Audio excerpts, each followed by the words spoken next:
Hello दोस्तों। तो स्वागत है आप सभी का मेरे चैनल लव ऑफ वेंझो पर। आज मैं आप सभी के साथ मेरे साऊ अंकल का नेक्स्ट पार्ट शेयर कर रही हूँ। तो कहानी की शुरुआत होती है वहीं से जहाँ ख़त्म हुई थी। हमारे वेन केसिंग ने गुजियांग को यूएस भेजने के लिए अपनी फैमिली को मना लिया था।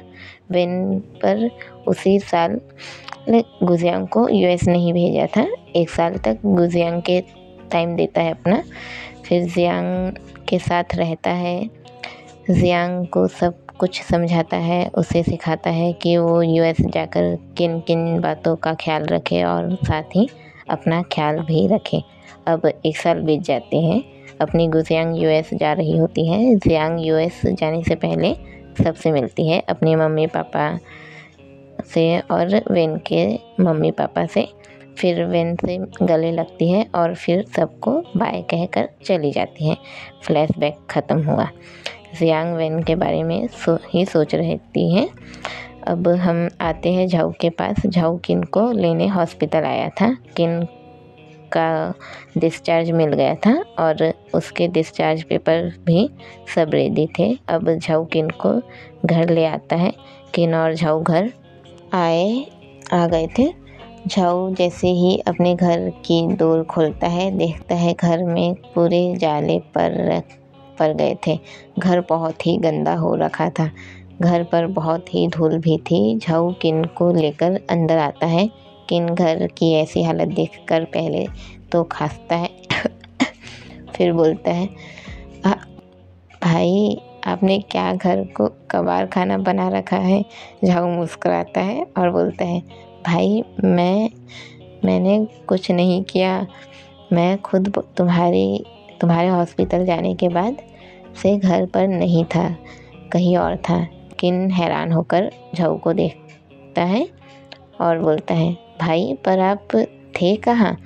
झाऊ बोलता है, बताऊंगा पर अभी तुम रुको। अब झाऊ किन को एक चेयर देता है, उसे बैठा देता है, फिर घर की सफाई करने लगता है। घर की हालत तो कुछ ज़्यादा ही ख़राब थी। अब झाऊ सफाई करने लगता है। किन झाऊ को सफाई करता हुआ देख रहा था। अब सीन कट होता है। झाऊ ने घर की सफाई कर लिया था। अब झाऊ और किन बेड पर लेटे हुए थे। झाऊ ने घर की सफाई अकेले ही की थी। झाऊ थका हुआ था। किन झाऊ से बात करता है और बोलता है, अब बताइए ना भाई, अब तक आप कहाँ थे। झाऊ अब किन को वो सब बताता है जो किन के हॉस्पिटल जाने के बाद हुआ था। यहाँ तक कि झाऊ किन को ये भी बताता है कि उसके ट्रीटमेंट के लिए मैडम फुमंग ने उसकी हेल्प की थी। यहाँ तक कि मैडम फुमंग ने ही उन दोनों सीनियर को जेल भिजवाया था। किन को जब झाऊ ये बताता है कि वो दोनों सीनियर अब जेल में हैं, किन को राहत मिलती है। पर किन को वो सारी बातें भी याद आ जाती है जो उन दोनों सीनियर्स ने किन के साथ किया था। किन घबराने लग जाता है। किन अचानक ही खुद को कत्ल कर लेता है। अपने आप के खुद में ही समेट लेता है, एकदम खुद को अलग से ही कत्ल कर लेता है अपना किन। किन की आंखों के सामने वो सारी बातें घूमने लग जाती है उन सीनियर्स की कि वो कैसी बातें कर रहे थे। किन से उन सीनियर्स ने जो भी किन के साथ किया था। किन की आंखें से आंसू अपने किन की आंखों से आंसू आने लग जाते हैं। झाऊ किन को ऐसे देखकर घबरा जाता है और उसे हक कर लेता है और बोलता है, शांत हो जाओ, शांत हो जाओ किन, शांत हो जाओ। झाऊ किन को गले लगाकर उसके बालों को हल्का हल्का रफ कर रहा था और किन को शांत करने की कोशिश कर रहा था। अब हम आते हैं हॉस्पिटल में। वेन अभी भी बेड पर था। मैडम फुमंग ने हेन को उसके ऑफिस जाने को कहा था ताकि वो स्टाफ मेंबर्स को बताए कि अभी कुछ दिन मैडम ऑफिस नहीं आएंगी और जब तक वो ना आए तब तक उन्हें उनका कंपनी का ख्याल रखना है। हैन वहाँ जाकर सारे स्टाफ को समझा देता है। अब हमें हमारे वैन को दिखाया जाता है जिसने पूरा हल्ला ही मचा रखा था कि उसे यहाँ नहीं रहना है, उसे घर जाना है। डॉक्टर नर्स तो वैन को हैंडल ही नहीं कर पा रहे थे। मैडम फुमोंग वैन को शांत रहने को बोल रही थी पर वैन शांत नहीं हो रहा था। गुजियांग भी बोलती है, शांत हो जाइए भाई। गुजियांग जैसे ही वैन को बोलती है, शांत हो जाइए वैन भाई, वैन गुजियांग की ओर देखने लग जाता है। थोड़ी देर देखता है फिर चलाता है। ओ दीदी, आप मुझे मत बोलो कुछ। जियांग वैन की बातें सुनकर परेशान हो जाती है और वैन चलाता है, अपना वैन चलाते ही रहता है। मुझे घर जाना है, मुझे घर जाना है। और डॉक्टर्स परेशान हो जाते हैं क्योंकि वैन बहुत हल्ला कर रहा था और बाकी के रूम्स में भी जितने भी मरीज थे वो भी डिस्टर्ब हो रहे थे। अब डॉक्टर कहते हैं मैडम फुमोंग से कि प्लीज़ आप इसे शांत करवाइए, दूसरे पेशेंट भी हैं और वो डिस्टर्ब हो रहे हैं। मैडम फुमोंग बोलती है, हाँ डॉक्टर, मैं करती हूँ।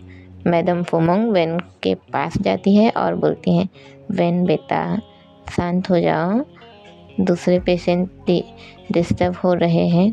वैन बोलता है, चाची मुझे घर जाना है।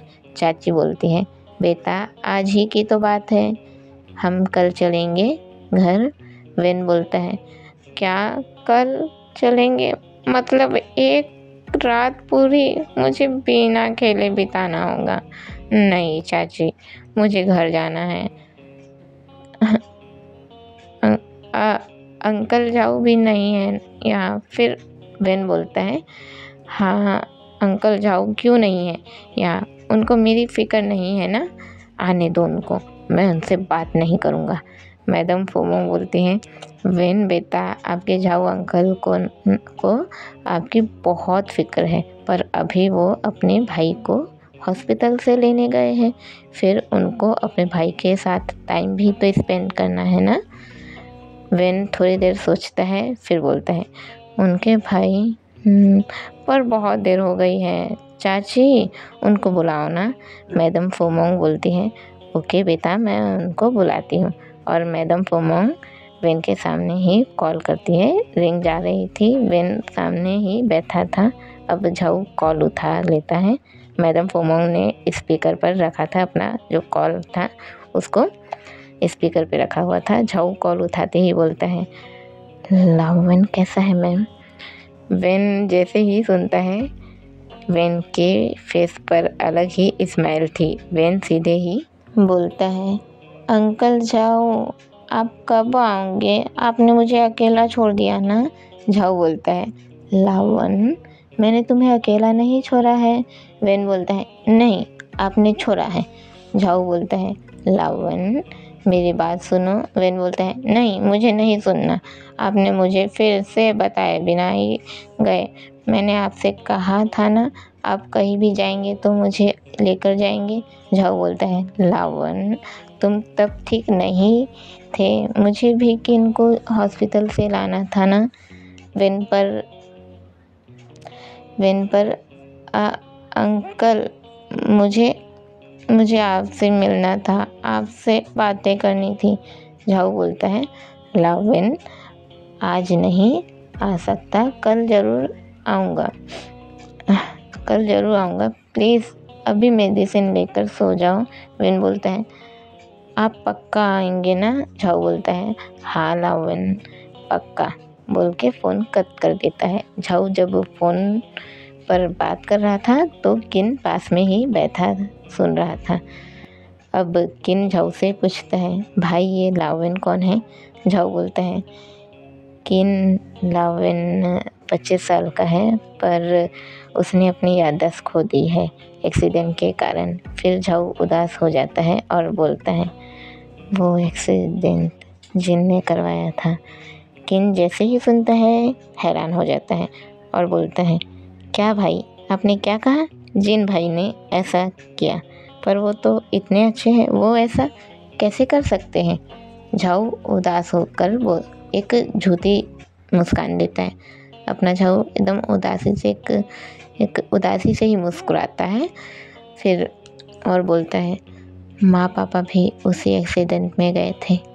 किन किन की आँखों में आंसू आ जाते हैं, किन को अपने माँ बाप याद आते हैं, वो कैसे प्यार करते थे याद आता है। किन इमोशनल हो जाता है और बोलता है, भाई माँ पापा। झाऊ बोलता है, किन जिन जैसा दिखता है वैसा है नहीं, जिन बहुत बुरा है। किन चुप रहता है, कुछ नहीं बोल पाता। फिर झाऊ बोलता है, किन ज़्यादा मत सोचो, तुम आज ही हॉस्पिटल से आए हो, तुम्हें आराम करना चाहिए, सो जाओ। अब झाऊ किन के लिए बिस्तर लगा देता है और किन को सुला देता है और खुद के लिए भी बिस्तर लगा के सो जाता है। अब हमें वेन को दिखाया जाता है जो झाऊ से बात करके खुश हो जाता है और मैडम फुमंग से मेडिसिन लेकर खाकर सो जाता है। मैडम फुमंग मुस्कुरा के वेन को देखती रहती है। अब जियांग मैडम फुमंग के पास आती है और बोलती है, माँ भाई झाऊ से बहुत प्यार करते हैं लगता है। मैडम फुमंग मुस्कुराती हैं और बोलती हैं, हाँ बेटा। वेन बेटा झाऊ को बहुत मानता है। अब डॉक्टर आते हैं, मैडम फुमंग से बोलते हैं, आपको घर जाना चाहिए। मैडम फुमंग बोलती है कि क्या कोई एक यहाँ रुक सकता है, क्या वो खुद यहाँ रुक सकती है। डॉक्टर बोलते हैं, सॉरी मैडम, पर इस हॉस्पिटल का रूल है, पेशेंट के साथ कोई भी नहीं रुक सकता। मैडम फुमंग बोलती है, पर डॉक्टर वेन बेटा कभी भी पैनिक हो जाता है, उसे शांत करने की ज़रूरत पड़ती है। डॉक्टर बोलते हैं, फिर सिर्फ वो रुक सकती है, बाकी लोग को जाना होगा। अब मैडम फुमंग हैन से बोलती है कि वो गुजियांग को घर ले जाए, फिर अपने घर चले जाए। हैन हाँ में सर हिलाता है। फिर जियांग से बोलता है वो उसके साथ चले। गुजियांग हैन के साथ चली जाती है और मैडम फुमंग वही वैन के रूम के बाहर रहती हैं। अब हमें हैन को दिखाया जाता है जो जियांग को घर छोड़ देता है। हैन जियांग को घर के बाहर छोड़ता है और वही खड़ा होकर जियांग के अंदर जाने का इंतज़ार कर रहा था। अब जियांग घर के अंदर चली जाती है। हैन जियांग को अंदर जाते हुए देख के अपने घर के लिए निकल जाता है। अब हैन अपने घर पहुंच जाता है। हैन अपने घर के अंदर जाने ही वाला था कि तभी उसे एक आवाज़ सुनाई देती है जो बोलती है, हाँ हाँ बस जाओ जाओ, मुझसे तो तुम्हें बात ही नहीं करनी है ना। हैन ये आवाज़ सुनकर खुश हो जाता है, आवाज़ की तरफ देखता है, मुस्कुराता है और बोलता है, करनी है ना बात, चलो अंदर। वो वांग रहता है। वांग अपने शरीर को तेज से पकड़ लेता है और बोलता है, हाय चलो अंदर, हाय मेरी इज्जत खतरे में तो नहीं। हैन अपने सर पर हाथ मारता है और बोलता है, वांग तुम ना। वांग हंसता है और बोलता है, हाँ मैं ना, और हैन के करीब आ जाता है और हैन के लिप्स पर हल्का सा किस करके बोलता है, हाँ हाँ मैं, चलो अंदर और दूर रहना मुझसे वरना मेरी इज्जत। हाय। वांग हैन से मजाक कर रहा था। हैन समझ जाता है और वांग को लेकर अंदर चला जाता है। अब हैन दरवाज़ा बंद कर देता है और अपने जूते उतार कर वही साइड में रखता है और अपने कपड़े को उतार रहा होता है। वांग देखता है तो बोलता है, अबे तू कपड़े क्यों उतार रहा है। वांग देखता है तो बोलने लग जाता है कि अबे तू कपड़े क्यों उतार रहा है। हैन बोलता है, बस आज कुछ करने का मन हो रहा है। वांग घबरा जाता है और पीछे हटने लगता है। वेन अपने कपड़े उतारता हुआ वांग के पास ही जा रहा था। वांग पीछे हट रहा था। अब हैन अपनी शर्ट उतार देता है और एक साइड फेंकता है। वांग तो हैरानी से हैन को देखा ही जा रहा था। अब हैन वांग के पास पहुंच जाता है। वांग के तो गला ही सूखा जाता है। हैन को बिना शर्ट के देख के हैन की बॉडी बहुत ही अट्रैक्टिव लग रही थी। वांग के होश उड़े रहते हैं। अब हैन वांग के सर पर एक तपली मारता है और वांग को छोड़कर वही पास में एक वॉशरूम होता है, सीधे अंदर चला जाता है। वांग तो वैसा ही खड़ा रह जाता है। वांग को पसीना आ रहा होता है। वांग की हालत लगभग ख़राब हो गई थी। वांग तो हैन के बारे में सोचता रहता है। अब हैन वॉशरूम से बाहर आ जाता है और वांग को देखता है तो वांग अभी भी वही खड़ा था। हैन वांग के पास जाता है, वांग की बॉडी को हिलाता है और बोलता है, क्या हुआ वांग, तुम ऐसे क्यों खड़े हो? वांग होश में आता है और बोलता है, नहीं कुछ नहीं। अब हैन वांग को लेकर किचन साइड जाता है और वांग से पूछता है कि वो कुछ खाएगा। वांग तो अभी भी घबराया हुआ था। हैन फिर बोलता है, अरे क्या हुआ, बोलो। वांग बोलता है, हाँ कुछ नहीं, तुम जो खुद के लिए बना रहे हो वही मैं भी खा लूँगा। अब हैन अपने लिए और वांग के लिए एक डिश तैयार करता है, फिर डाइनिंग टेबल पर रख कर वांग को बिठाता है, फिर दोनों खाने लगते हैं। वांग तो चुपचाप खा रहा था और हैन खाता हुआ वांग को देख रहा था और मुस्कुरा रहा था। मतलब अपना हैन वांग को टेस्ट कर रहा था, मतलब कि छेड़ रहा था। अब ये लोग खा लेते हैं। अब सीन शिफ्ट होता है। नेक्स्ट मॉर्निंग में हमें हॉस्पिटल का सीन दिखाया जाता है, जहाँ हमारा वेन बहुत खुश था। अब वेन खुश क्यों है मैं बताती हूँ, क्योंकि वेन अब अपने घर वापस जाने वाला था। वेन बहुत ही ज़्यादा खुश था। अब वेन मैडम फोमोंग के पास ही था। उनको चाची बोल के चाची घर चलो ना बोल रहा था। मैडम फोमोंग वेन के पेपर्स तैयार करवा रही थी। फिर एक लास्ट बार वेन का चेकअप करवाती है। डॉक्टर वेन के लिए कुछ मेडिसिन लिख कर देते हैं। अब मैडम फोमोंग वेन का चेकअप करवा कर फिर हैन को कॉल करती है और आने को बोलती है। हमें हैन को दिखाया जाता है जो अपने बिस्तर पर लेटा हुआ था और मैडम फोमोंग से कॉल पर बातें कर रहा था। मैडम फोमोंग हैन से बोलती है कि वो उन्हें लेने आ जाए, पर पहले घर जाकर जियांग को भी ले आए। हैन मैडम फोमोंग से हाँ बोलता है। वो बोलता है कि वो घर से जियांग को ले आएगा। अब हैन फ़ोन कट कर देता है और अपने बगल में देखता है और मुस्कुराता है। हैन के होठों पर एक प्यारी सी स्माइल आती है। हैन अपने बगल में सो रहे वांग को देख रहा था, जो बहुत ही प्यारा सो रहा था। अब हैन उठता है, वांग को प्यार से देखता है, उसके फोरहेड पर किस करता है और बोलता है, मुझे जाना होगा, मैं तुम्हें मिस करूँगा। फिर हैन उठकर वॉशरूम जाता है। अब हमें वांग को दिखाया जाता है जो अब भी सो रहा था। अब हैन जियांग को लेने चला जाता है। घर जाकर हैन जियांग को बता देता है कि मैडम फोमोंग ने उसे साथ वहाँ जाने को कहा है। जियांग हैन की बातें सुनकर रेडी हो जाते हैं।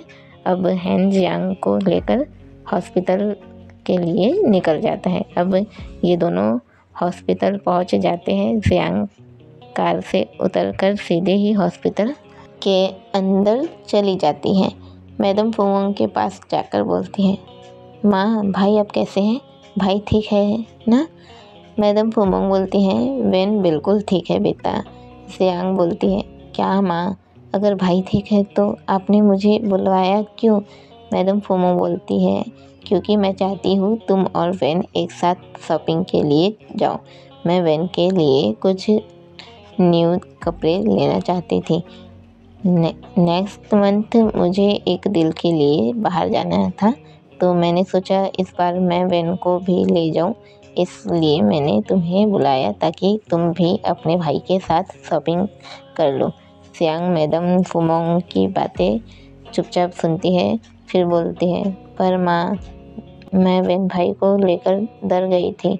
अब जियांग जो मैडम फोमोंग से बातें ही कर रही थी, हैन अंदर आकर खड़ा हो जाता है, मैडम फुमोंग को ग्रीट करता है। अब हमें वहाँ वैन को आते दिखाया जाता है, जो आता है और मैडम फुमोंग से बोलता है, चाची चलिए ना घर।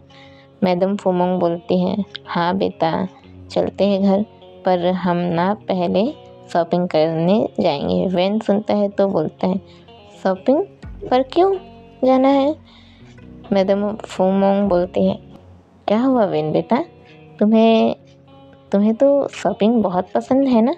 वैन मैडम फुमोंग को थोड़ी देर देखने लग जाता है, फिर जियांग और हैन को देखता है, थोड़ी देर रुकता है, फिर बोलते हैं, चाची मुझे शॉपिंग पसंद है, मुझे शॉपिंग करनी है, पर मुझे घर जाना था। मुझे झाओ अंकल की बहुत याद आ रही है, वो कल से मेरे साथ नहीं है, मैं उनको बहुत मिस कर रहा हूँ।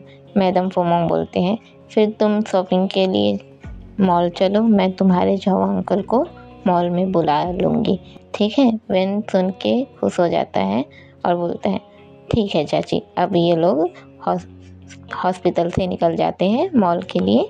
मैडम फुमोंग, जियांग, हैन, वैन सब कार में बैठते हैं और जाते हैं मॉल में। अब मैडम फुमोंग ने झाओ को कॉल कर दिया था मॉल में आने के लिए। अब हमें झाओ को दिखाया जाता है जो रेडी हो रहा था मॉल जाने के लिए। किन झाओ को रेडी होते हुए देख रहा था। अब किन बोलता है, भाई आप कहाँ जा रहे हैं? झाओ किन को बता देता है कि वो मॉल जा रहा है, मैडम फुमोंग ने उसे बुलाया है वहाँ मॉल में। किन सुनता है तो बोलता है, भाई मैं भी चलूँ? झाओ बोलता है, तुम जाना चाहते हो?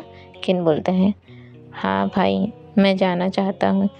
अब झाओ किन को भी रेडी होने के लिए बोल देता है।